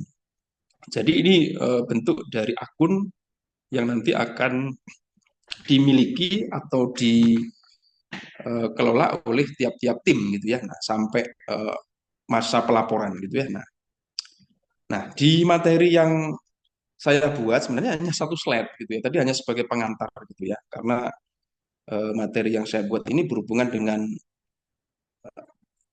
tips jitu, terutama tips jitu pengelola di dalam mendampingi tim pengusul agar usulan yang diusulkan itu lolos pendanaan gitu ya. Nah, jadi kalau sebelumnya itu agak ribet, tahun ini sebenarnya agak simpel tapi agak kerja ekstra gitu ya. Nah, jadi ada 8 langkah, bisa saya katakan 8 langkah dan 8 hari untuk pengusulan eh, proposal PKM sampai dengan pengunggahan gitu ya. Jadi yang pertama ini ya, jadi yang pertama adalah pendaftaran bimbingan teknis dan pengunggahan ya, penyusunan dan pengunggahan ini sudah kita lakukan hari Rabu dan Kamis hari ini ya. Dan di nomor 2 ini hari ini kita sudah melaksanakan BIMTEK penyusunan dan pengunggahan ya jam 13. Terus harapannya setelah hari ini jadi ada waktu beberapa hari, 5 hari ya. Jadi Bapak Ibu yang sudah dipilih oleh tim mahasiswa ini proaktif menyusun atau membuat proposal. Jadi waktu untuk poin 3 untuk pembimbingan ini hanya 5 hari gitu ya. Jadi nanti harapannya 5 hari itu jika bingung bisa ditanyakan di grup, jika bingung lagi bisa konsultasi di ruang kemahasiswaan, baik itu dari ide, baik itu juga dari substansi atau isi atau struktur gitu ya, dan lain-lain. Jelas kalau bingung nanti bisa tanya di grup atau langsung ke kemahasiswaan. Baru di poin keempat, setelah 5 hari tim pengusul PKM ini menyusun dan melakukan bimbingan kepada dosen pembimbing, ini nanti akan ada satu sesi untuk pendaftaran seleksi internal usulan proposal. Karena seleksi internal usulan proposal ini menjadi administrasi wajib yang nantinya harus dilaporkan oleh operator atau pengelola PT gitu ya. Jadi harapannya nanti banyak yang mengusulkan dan yang mengusulkan itu yang ikut seleksi nanti lolos seleksi semua, nanti biar bisa kita jadikan sebagai berita acara sebagai pelengkap atau pendukung gitu ya. Jadi di poin 4 ini di hari Selasa itu adalah tahap di mana tim pengusul ini sudah harus mendaftar seleksi internal usulan proposal PKM melalui link atau tautan yang sudah tersedia. Nanti akan kita kirim link atau tautan yang bisa diklik secara otomatis di grup WA. Ini ya untuk yang poin 4. Terus baru di poin nomor 5, nanti akan ada waktu 2 hari. Harapannya di waktu 2 hari ini seluruh tim yang sudah mengusulkan itu nanti mengikuti seleksi internal usulan proposal. Jadi nanti wajib datang dalam satu tim yang nanti jadwal dan teknis pelaksananya akan dikirim atau disampaikan melalui grup WA. Kenapa kok nanti akan disampaikan melalui grup WA? Karena kita nanti harus tahu terlebih dahulu tim mana yang sudah mendaftarkan diri. Nah, jadi barulah kalau sudah terdaftar, tim-tim tersebut akan dijadwalkan untuk mengikuti kegiatan seleksi internal. Jadi di poin 5 di keterangan nomor 2 nanti seleksi internal usulan PKM nanti bertempat di ruang bagian kemahasiswaan dan alumni. Hampir sama seperti teknis atau langkah-langkah di tahun-tahun sebelumnya gitu ya. Nah, cuma beda ruang gitu ya. Nah, terus di poin 6 barulah ada penetapan hasil seleksi internal usulan proposal PKM. Jadi nanti di hari Kamis ya. Sebenarnya di hari Rabu dan Kamis di poin 5 ini harapannya seluruh tim yang sudah mendaftar seleksi dan sudah mengikuti seleksi ini nanti sudah bersifat paten untuk judul gitu ya. Jadi kita optimis semua didanai, artinya tidak ada batasan berapa jumlah proposal yang nantinya akan diusulkan oleh PT UPJB gitu ya. Jadi nanti teman-teman yang mengusul kalau memang ada 30 ya sudah berarti 30 itu akan kita dampingi sampai sampai tahap akhir. Kalau memang ada 100 ya akan kita dampingi gitu ya sampai tahap akhir. Jadi di poin 5 ini harapannya nanti kita akan menguji atau melihat usulan yang dibuat oleh tiap tim ini itu layak atau tidak untuk dilanjutkan ke tahap pengunggahan. Karena harapannya di poin 5 ini nanti seluruh tim akan kami review, minimal akan terkunci judul yang nanti akan kita daftarkan untuk Simpel Mawa gitu ya. Nah, jadi harapannya di poin 5 ini semuanya lulus gitu ya, sesuai dengan harapan dari Pak Warek gitu ya. Banyak proposal yang diajukan dan berpeluang didanai. Di poin 6 ini kenapa kok ini butuh 1 hari? Karena kami akan mengumumkan, karena mengumumkan itu juga bagian dari langkah operator atau pengelola, jadi nanti akan diumumkan melalui berita acara dengan dilampiri yang pertama adalah surat komitmen dari PT, yang kedua adalah judul-judul usulan proposal yang diajukan oleh seluruh tim. Jadi makanya butuh waktu sehari karena apa? Karena 3 file. Yang pertama adalah berita acara, yang kedua adalah lampiran judul-judul PKM, dan yang ketiga adalah surat komitmen PT. Itu harus kita unggah per tanggal 23 Mei. Jadi sesuai dengan deadline akhir pendaftaran proposal PKM yang ditetapkan oleh Belmawa. Barulah kalau memang teman-teman nanti sudah dinyatakan lolos seleksi, minimal tanggal 23 ini nanti seluruh tim akan dikirimi username dan password melalui WA masing-masing.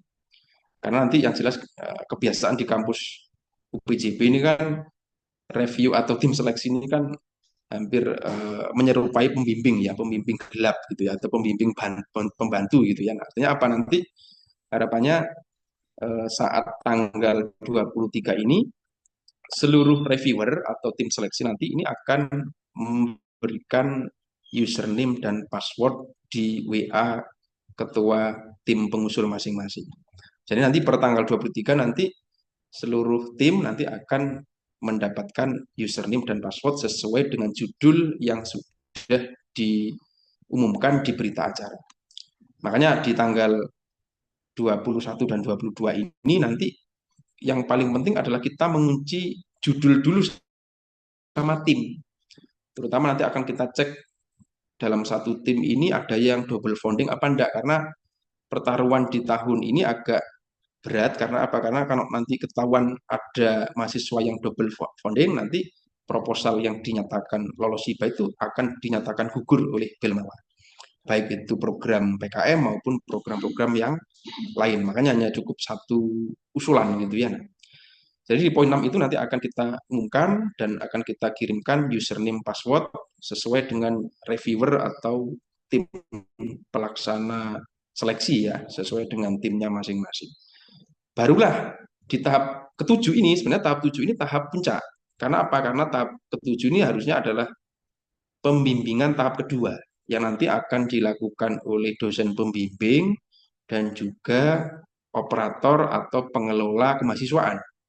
Jadi nanti seluruh tim yang sudah dinyatakan lolos seleksi dan sudah didaftarkan di sistem dan sudah mendapatkan akun, nanti di kurun waktu 7 hari ya, antara tanggal 23 sampai 29 nanti akan melakukan revisi. Karena apa? Karena harapannya usulan yang nanti akan diunggah itu sesuai dengan template gitu ya, atau sesuai dengan sistematika yang ditentukan oleh buku pedoman Belmawa gitu ya. Jadi di tahap 7 ini nanti tim pengusul PKM dan tim seleksi internal beserta dosen pembimbing nanti akan bersinergi. Artinya apa? Nanti akan melengkapi biodata, yang kedua akan merevisi. Makanya di poin nomor 7, poin nomor 2 ini kan wajib merevisi terlebih dahulu, dan yang terakhir wajib melakukan validasi file usulan proposal. Jadi nanti seluruh tim yang sudah direview atau diseleksi oleh reviewer nanti wajib menemui atau minimal cek akhir gitu ya kepada tim seleksi. Jadi minimal, oh ini sudah layak untuk diunggah, baik itu penamaan file, baik itu sistematika dan lain-lain. Barulah yang terakhir di poin 8 ini nanti tahap validasi usulan proposal yang nanti akan dilakukan oleh Bapak Ibu dosen pembimbing dan juga wakil rektor 3 gitu ya. Nanti yang jelas ini sudah keluar dari jadwal inti gitu ya, karena jadwal inti sebenarnya 23 dan 29 gitu ya. Atau 29, kalau di timeline besar itu 30. Kenapa kok kita majukan sehari, minimal ada jeda 1 hari agar tidak kalau bahasanya kalau di sistem itu blank gitu ya online-nya. Jadi ini adalah 8 hari atau 8 langkah tim proposal PKM nanti akan berjuang habis-habisan. Nah, simpulan akhirnya ini yang penting ini ya. Jadi ada 18 hari kerja proaktif untuk memperjuangkan usulan PKM UPJB mulai dari tanggal 16 Mei sampai 2 Juni. 5 hari kita menyusun proposal, 2 hari kita akan menyeleksi, 1 hari akan penetapan dan pemberkasan hasil seleksi, 7 hari kita akan revisi, validasi plus unggah, dan 3 hari nanti akan validasi dosen pembimbing dan waret 3. Jadi saya rasa itu ya, yang jelas yang penting kita hidup PKM gitu ya. Hidup. Artinya biar teman-teman apa itu nanti berjuang selama 18 hari kerja. Saya rasa itu Budian dari saya untuk Oke. pengelola atau teknis. Monggo saya kembalikan ke Budian. Baik, terima kasih atas penjelasannya dari Pak Anton, baik Pak Anton maupun Pak Banu. Baiklah teman-teman, untuk sesi berikutnya yaitu ada waktu kurang lebihnya 30 menit untuk sesi tanya jawab. Jika masih ada beberapa hal yang ingin ditanyakan, monggo silahkan. Yaitu karena ini ada perbedaan dari PKM tahun lalu dengan tahun saat ini. Ya, perbedaan yang sangat mencolok yaitu saat ini kita ada tematik gitu ya. PKM-nya tematik ada 10 tema. Monggo Bapak Ibu, teman-teman, mahasiswa silahkan tema.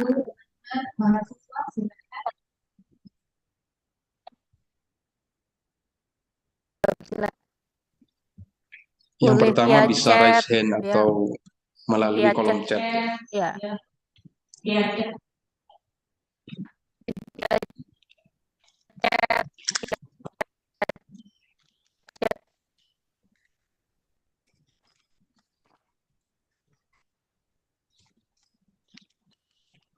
Monggo teman-teman, dipersilahkan jika ada yang ingin ditanyakan. Karena waktunya yang sangat mepet, ada 18 hari kerja kan untuk menyusun proposal PKM gitu ya.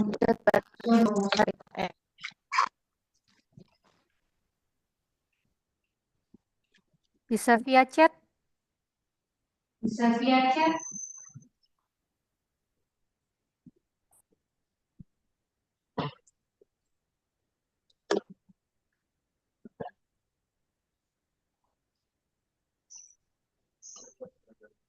Iya, sudah jelas Sudah jelas semua barangkali ini. Budian. Tidak ada yang Ya. bertanya sama sekali. Buat Bapak Ibu serta teman-teman mahasiswa yang sudah mengikuti program BIMTEK siang hari ini, dipersilakan untuk mengisi daftar hadir yang sudah ada di kolom chat gitu ya.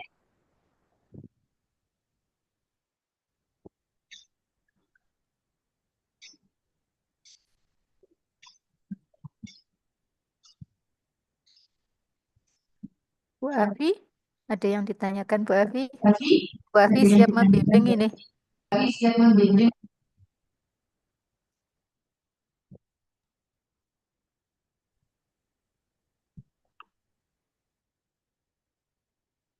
sambil menunggu teman-teman yang bertanya, mungkin sedikit menginformasikan untuk timeline Bapak Ibu dan teman-teman mahasiswa, mohon karena apa ya, kita memiliki timeline yang sangat ketat sekali gitu, guys. Jadi mohon Mepet. sangat mepet sekali sehingga apa yang sudah dijadwalkan mohon sesuai dengan apa namanya dengan harinya, karena dalam bulan ini kita ada pengajuan PBK Ormawa bersamaan dengan PKM, dan besok rencananya juga akan ada BIMTEK terkait dengan P2MW. Jadi undangan nanti akan kita susulkan. Hari ini akan kita berikan. Jelas nanti besok kita akan ada BIMTEK untuk P2MW. Jadi teman-teman yang sudah mengikuti PKM tidak diperkenankan untuk mengikuti program Belmawa yang lain. Jadi kalau sudah di PKM, PKM, yang sisanya nanti mungkin bisa di P2MB sesuai dengan minatnya ya. Cuma mungkin kalau di P2MB kami sedikit selektif, artinya begini. Teman-teman yang kami perkenankan untuk mengikuti P2MB adalah teman-teman yang memang betul-betul siap dengan produknya. Ya, bukan uji coba gitu ya. Apalagi terkait dengan produk yang memang nanti akan ada beberapa spesifikasi khusus terkait dengan wirausaha. Jadi kalau memang betul-betul siap atau memiliki produk yang siap untuk dipasarkan, maka silahkan teman-teman mengikuti program P2M. Nah, apabila hanya uji coba, saya yakin eh, satu kesepakatan ya, ajukan saja nanti di PKM, karena di PKM yang dibutuhkan adalah kreativitas produk gitu ya. Saya rasa itu, Bu Dian. Ye, Pak Banu, Pak Anton, mohon izin ini ada satu pertanyaan via chat dari Mbak Diah gitu ya. Untuk dana tambahan dari kampus, apakah berbentuk publikasi jurnal atau bagaimana, Pak? Monggo.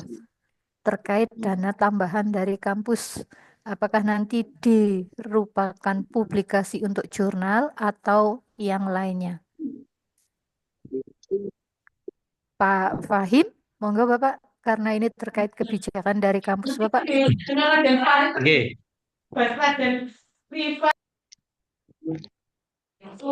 oke, baik. Terima kasih Bu Dianani dan teman-teman mahasiswa yang bertanya.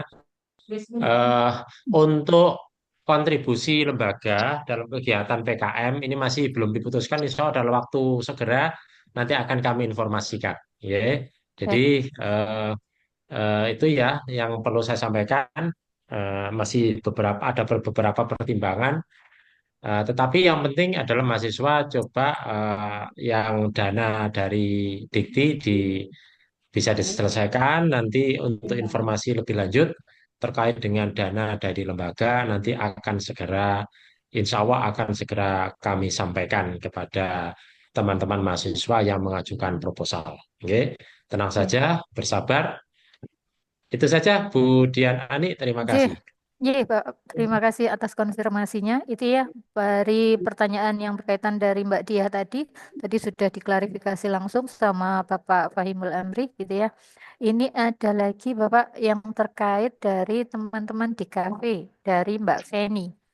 Dari DKV izin akan semisal mengeluarkan produk kreatif, misalnya ilustrasi di PKM. Ini nantinya masuk ke KC atau skim PKM yang lainnya. Monggo Pak Banu atau Pak Anton.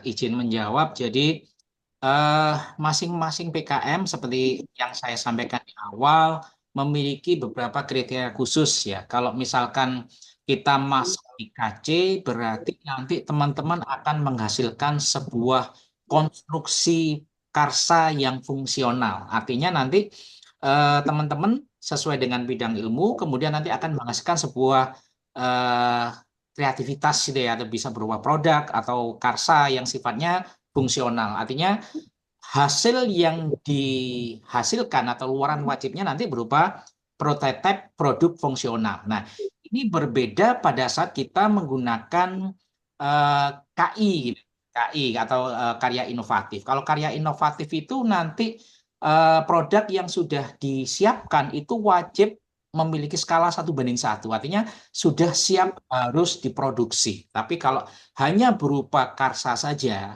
konstruksi karsa yang fungsional, maka teman-teman bisa mengajukan di KC. Saya rasa itu, Ibu. Oke. Jadi, eh, Ye, yang paling mungkin adalah di KC. Nah, KC. ya KC. Kalau misalkan teman-teman bermitra, tetapi mitranya adalah komersial, intinya produk yang dibuat itu kemudian difungsikan untuk membantu mitra yang komersial dalam penerapan teknologi atau manajemen, maka itu yang disebut dengan PKMPI, penerapan iptek. Nah, luarannya bukan berupa produk atau prototipe, tetapi bukan berupa buku pedoman mitra. Jadi kalau PI itu buku pedoman mitra, luarannya dia berarti iptek itu digunakan untuk membantu mitra yang komersial. Tetapi kalau KC itu merupakan sebuah hasil konstruksi karsa yang fungsional, diciptakan kemudian fungsional. Jadi berhentinya pada prototipe. Saya rasa itu. Ye, Pak Banu. Mbak Feni, itu tadi ada penjelasan dari Pak Banu, ya, bisa dimasukkan ke KC, gitu ya, terkait dengan teman-teman yang dari DKV yang menghasilkan program kreatifnya yang berhubungan dengan ilustrasi, gitu ya. Kemudian ini ada dari Bu Eva, Pak Banu. Ye. Yang berkaitan dengan dosen pendamping. Intinya di sini rekam jejak Tridharma dosen pendamping yang dibutuhkan itu berapa semester, Bapak, kira-kira? Jadi untuk lampiran dosen paling tidak memang Bapak Ibu kan selama ini yang dosen yang memiliki NUPTK setiap semester kan berproses ya. Artinya sebenarnya kalau yang dari dosen itu yang penting terisi bisa dalam 1 semester atau 2 semester. Jadi tidak usah terlalu banyak karena apapun itu nanti yang paling penting adalah setiap poinnya ada isi, paling tidak kebaruannya ada, mungkin semester ini atau 1 semester kemarin, maksimal 2 tahun lah, tidak usah langsung berpanjang lebar gitu ya, karena yang dibutuhkan hanya rekam jejak Tridharma, mungkin bisa dalam 1 tahun itu. Jadi tidak perlu Oke. semua dimasukkan. Ye. Oke. Bu Eva bisa 1 sampai dengan 2 semester atau maksimal gitu ya, maksimal 4 semester, biar nggak terlalu panjang nanti rekam jejaknya. Ye. Atau yang diisi intinya itu yang update aja, disesuaikan dengan PKD-nya panjenengan gitu ya. Nggih, teman-teman yang lain, monggo jika ada yang ditanyakan, mungkin ini terkait seleksi atau terkait timeline-nya, karena waktu kita sangat mepet, kurang lebihnya 2 minggu atau sampai dengan maksimalnya 18 hari kerja ya teman-teman. Untuk itu Bapak Ibu calon pembimbing PKM ini juga harus berlari. Apalagi PKM untuk tahun ini kita ada tematiknya gitu ya. 10 tema harus ditentukan dulu tematiknya baru masuk ke proses pembimbingannya. Karena ini sangat berbeda dengan tahun-tahun sebelumnya. Monggo teman-teman, rekan-rekan mahasiswa, jika ada yang ingin ditanyakan, kami persilakan, boleh via chat. Oke, Bu Eva, terima kasih kembali.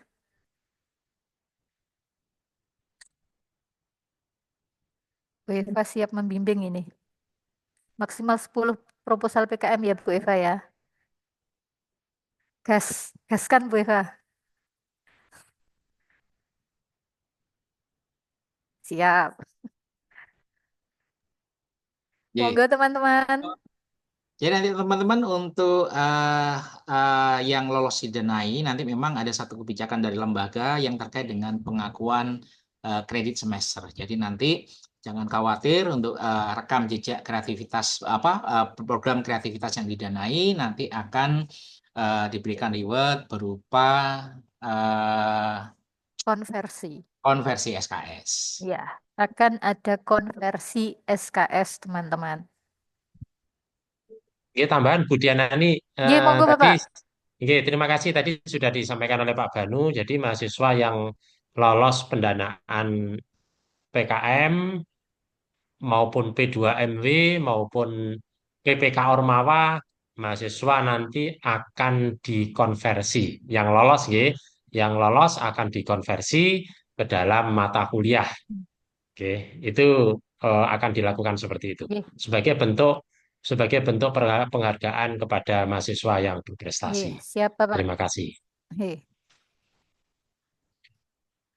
Monggo teman-teman, akan ada konversi SKS jika teman-teman lolos pendanaan di PKM 2025. Enggak hanya PKM saja, tapi juga nanti bisa di PPK Ormawa ataupun program P2MW. Begitu nggih?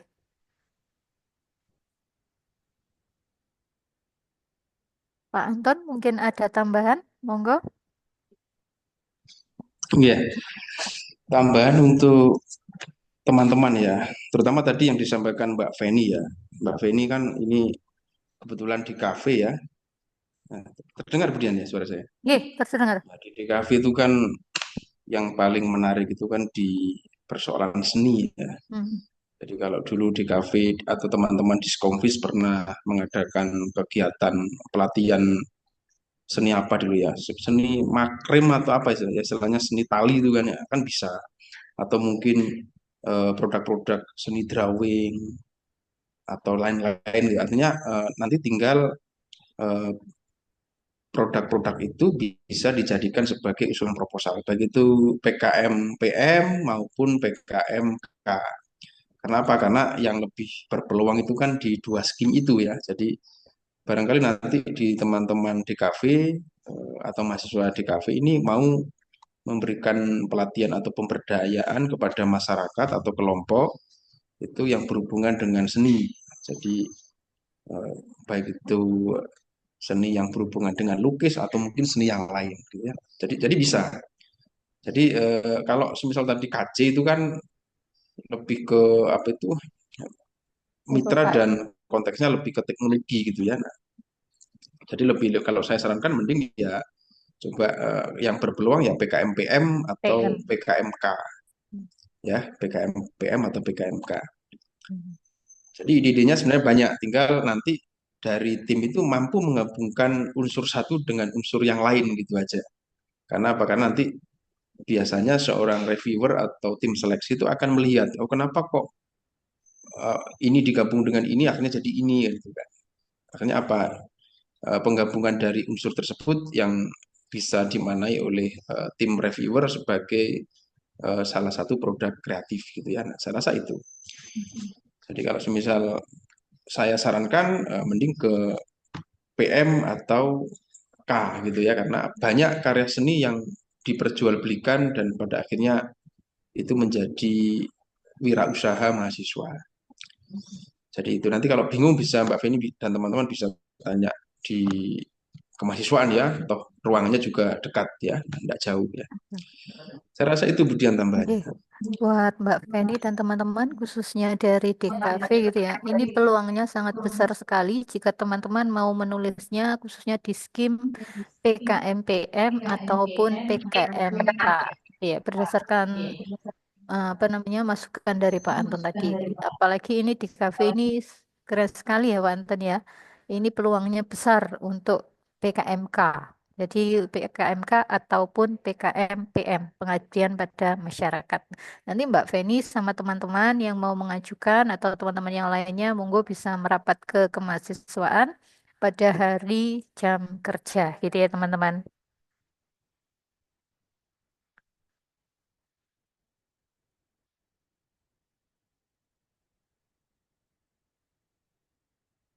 Oh, jika masih ada pertanyaan lagi selain Mbak Feni.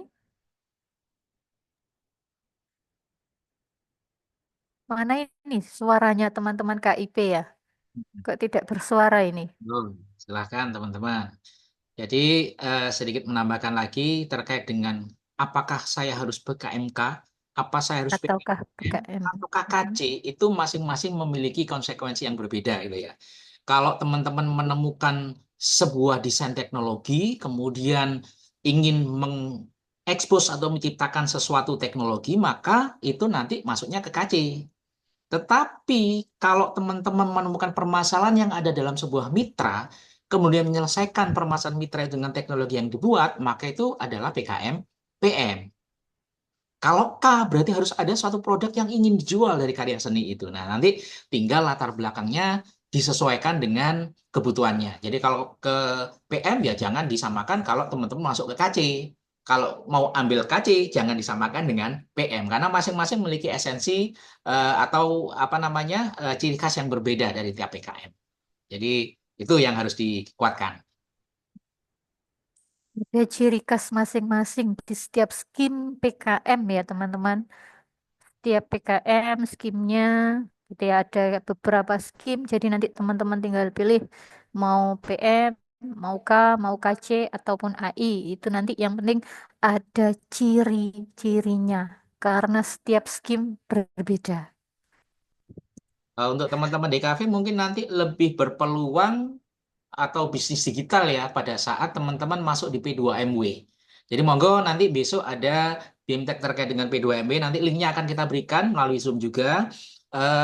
Intinya yang paling berpeluang adalah di bisnis digital karena selama ini Bisnis dari kita. P2MW yang kita ikuti kita tidak pernah memasukkan proposal bisnis digital karena kita di keguruan gitu ya. Jadi fakultas kita masih keguruan. Tetapi untuk tahun ini ada teman-teman di kafe, ada teman-teman SI, ada teman-teman bisnis Fisik, ya, bisa memfokuskan fisik, proposal P2MW umumnya nanti di bidang bisnis digital. bisnis digital.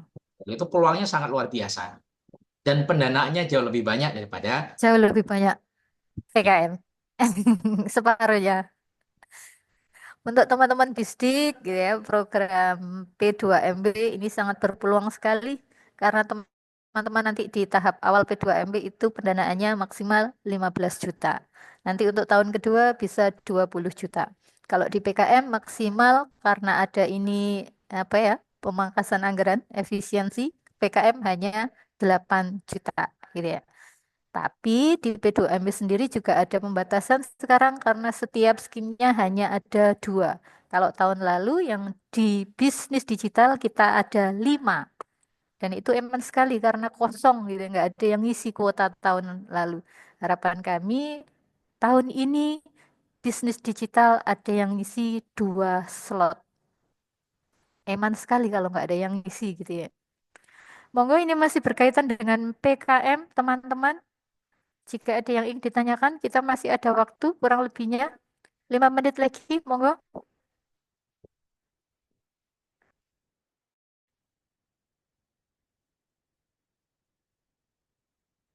Sudah tidak ada nggih? Ada tambahan terakhir, Pak Banu, Pak Anton, atau Pak Fahim? Jika ada tambahan, Bapak, monggo kami persilakan sebelum kami tutup. Ya, ya. Penutup saja, Budian, yang jelas pesan dari kami ya. Yang pertama adalah teman-teman memahami dulu timeline yang sudah kami sediakan, dan timeline itu mohon dipatuhi ya, karena itu hubungannya dengan apa itu teknis penyusunan dan pengunggahan gitu ya. Itu yang pertama. Terus yang kedua, nanti upayakan dalam satu tim ini paham atau apa itu mengerti betul tentang sistematika PKM yang diusulkan gitu ya. Jadi kalau misal saya mau menyarankan ya, nanti tolong dalam satu tim itu apa itu mencetak ya panduan atau pedoman sesuai dengan skim yang dipilih. Dan dalam satu tim itu upayakan ada satu orang yang dia itu harus fokus dalam pemahaman pedoman gitu ya. Nah, kalau yang lain nanti bisa mengikuti gitu. Tapi yang jelas tolong diupayakan satu orang ada yang apa itu bertugas memahami tentang sistematika gitu. Saya rasa itu aja, Budian. Baik. Pak Banu, closingnya mungkin ada tambahan, Bapak?